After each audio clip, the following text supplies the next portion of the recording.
पता है आपको कि जो आपकी हेल्थ इंश्योरेंस पॉलिसी में 2 घंटे का हॉस्पिटलाइजेशन लिखा है, तो क्या आपको ये लगता है कि सारे कोई कभी भी मैं हॉस्पिटल में चला जाऊँगा और 2 घंटे का हॉस्पिटलाइजेशन कवर कर देगा? क्या होता है वो?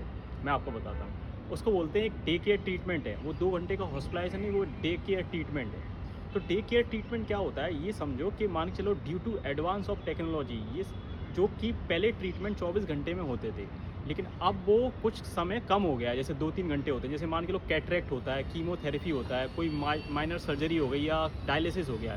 ये सारी चीज़ें एक लिस्ट में आती है, डे केयर की एक लिस्ट होती है। तो उसी ट्रीटमेंट को हम करवा सकते हैं। अगर आपको लगता है, जैसे मान के लो, क्योंकि बहुत सारे लोगों को ये लगता है कि वो कल को अगर हॉस्पिटल में चले गए, कभी अगर तबीयत ख़राब हो गई, कभी खाँसी जुकाम, ज़्यादा बुखार हो गया, यही समझ लो, तो उनको हाल यानी कि क्लेम मिल जाएगा। नहीं, उसमें नहीं मिलेगा। उसमें मैंडेटरी है 24 घंटे का हॉस्पिटलाइजेशन, क्योंकि डे केयर की एक लिस्ट होती है।